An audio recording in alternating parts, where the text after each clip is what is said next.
اسی طرح عام طور پر یہ سمجھا جاتا ہے کہ لباس کے مسئلے میں لوگ آزاد ہیں.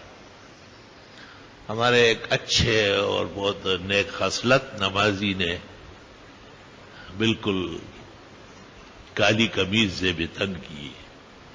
کالے لباس کا استعمال کم ہونا چاہیے، پسندیدہ نہیں ہے. صرف فتح مکہ کے دن پیغمبر سے کالی پگڑی ثابت ہے.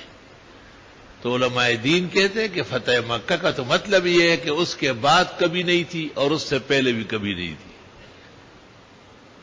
سن 8 ہجری میں مکہ فتح ہوا ہے. اس دن تھوڑی دیر کے لیے مبارک پگڑی سر پر کالے رنگ کی تھی،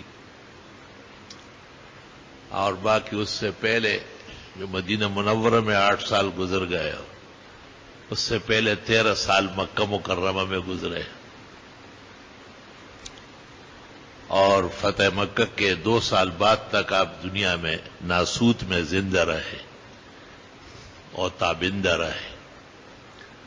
تو اس وقت بھی آپ کی کالی پگڑی نہیں تھی.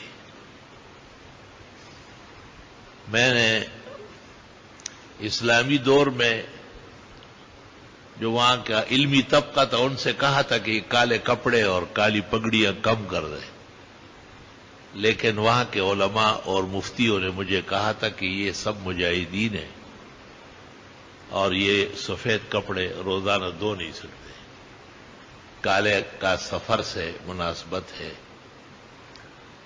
میں نے کہا یہ بات تو انتظامی طور پر ہو جائے گی، آپ یقیناً مجاہدین کے رئیس ہیں اور بڑے ہیں، لیکن شرعی طور پر نہیں مانوں گا، کیونکہ سب سے بڑا سفر آخرت کا ہے اور کفن سب کا سفید ہوتا ہے. اس لیے میرا دعویٰ اپنی جگہ برقرار رہے گا کہ سفید کو رنگین پر ترجیح ہے.